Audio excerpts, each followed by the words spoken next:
What is going on in the Bay Area right now? Seriously. If you looked at the betting markets this morning, you saw something that doesn't make sense on paper, but makes terrifying sense if you've been watching the actual games. The Golden State Warriors have surged to the top of the list to land Anthony Davis. Now, usually I'd tell you to ignore the noise. We see these rumors every single year. But this time, the noise is coming from the most connected insiders in the game, and the timing is incredibly suspicious. We just watched Christmas Day. We saw the Warriors handle the Mavericks, but the real story wasn't the score. The real story was Anthony Davis limping to the locker room yet again with a groin injury, while the Warriors front office watched from the other side. The report is that Golden State is contemplating making a case to get AD. But here is the million-dollar question that nobody seems to be answering. How? How does a team with struggling young assets and a capped-out roster trade for a superstar? Well, the answer might force them to do the unthinkable. It might force them to break up the dynasty or trade a superstar they just acquired. First, we have to look at this from the Mavericks' perspective. Why are they shopping AD? They acquired him to be the franchise cornerstone after trading Luka Doncic to the Lakers last year. The answer is brutal, but it's simple. It is availability. The numbers are staggering. Since putting on a Mavericks jersey, Anthony Davis has been unavailable for roughly half the games. We're talking about a guy who missed massive time last year, and now, halfway through this season, he's already missed 16 games. The Mavericks are trying to build a consistent contender around Kyrie Irving and their rookie sensation Cooper Flagg. They cannot do that when their big man is in street clothes every other night. It is creating a massive salary cap clog. They're paying superstar money for part-time production.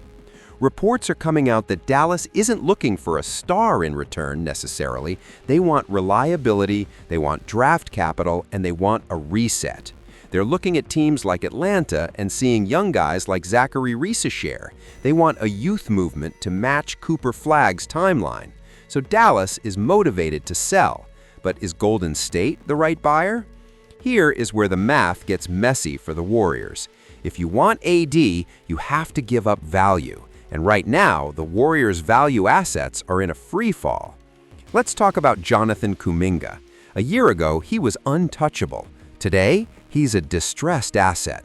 He just signed that extension, so he can't technically be traded until mid-January, but that's not the main issue.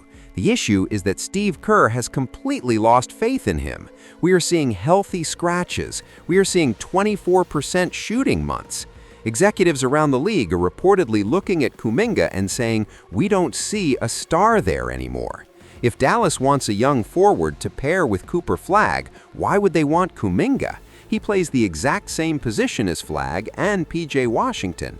It is a redundant fit for a player whose value is at an all-time low. Then you have Draymond Green. The tension between Draymond and Kerr is public. It is ugly. Draymond is furious about the lack of size on the roster. He's 35, he's expensive, and sending him to Dallas makes zero sense for the Mavs. Why would a team trying to get younger and faster trade for an aging Draymond Green? So if Kuminga and Draymond aren't enough to tempt Dallas, what do the Warriors actually have? This is the twist that changes everything. Remember, Jimmy Butler is a Warrior in this timeline, but it hasn't worked. He's taking like 11 shots a game. He's invisible in the offense. Steve Kerr is making subtle comments about guys not moving the ball. It is a bad marriage. But here's the thing. Dallas has always liked Jimmy Butler. Before the roster shook out this way, there were talks between Miami and Dallas involving PJ Washington and Gafford. Butler is a Texas native. He fits that tough mentality that Kyrie Irving and Jason Kidd respect. Now, you might ask, why would Dallas swap one injury-prone star like AD for another aging star like Jimmy Butler? It comes down to the contract. AD is locked in for big money for 3 more years. Jimmy Butler can opt out and become a free agent much sooner. If Dallas wants to clear their books and reset the timeline fully around Cooper Flagg, getting off AD's long-term money for Jimmy's expiring deal is actually a smart financial move. Plus, Jimmy brings leadership to a young locker room. He can mentor Flagg. It is a cleaner fit than bringing in the chaos of Draymond Green or the redundancy of Kuminga. Let's flip back to Golden State. Why take the risk on AD? Why trade for a guy who just walked off the court with a groin injury on Christmas? It is desperation. Steph Curry is approaching 38 years old. The Warriors are dead last in the league in points in the paint. They have zero rim protection. They're small and they're getting bullied. Anthony Davis, when he plays, is the ultimate antidote to everything plaguing the Warriors. He's the ultimate lob threat for Steph. He covers up all their defensive mistakes at the rim. The Warriors' front office is reportedly fascinated by the idea of adding size and athleticism. They know Jimmy isn't working out because he clogs the spacing. AD fixes the defense instantly.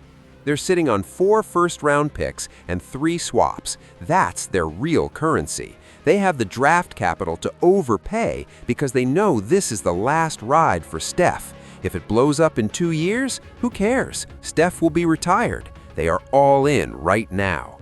So how does this actually get done? It's not a straight swap. I think we're looking at a massive 3 or 4 team blockbuster.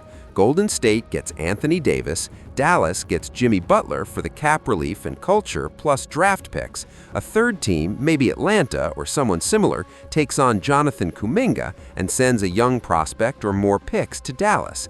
This solves everyone's headache. The Warriors get their big man to save Steph's twilight years. Dallas gets off AD's contract and gets a mentor for Cooper Flagg. The third team takes a flyer on Kuminga's potential. It sounds crazy, but in the modern NBA, where windows close so fast, desperation makes the impossible happen. The Warriors have to do something. They can't waste another year of Steph Curry watching teams lay the ball up at the rim. Keep an eye on January 15th. That's when the trade restrictions lift on Kuminga. That's when the dominoes start to fall. But let me know what you guys think in the comments. Would you trade the farm for Anthony Davis, knowing his injury history? Or is Golden State walking into a trap? Don't forget to like and subscribe. I'll catch you in the next one. Peace.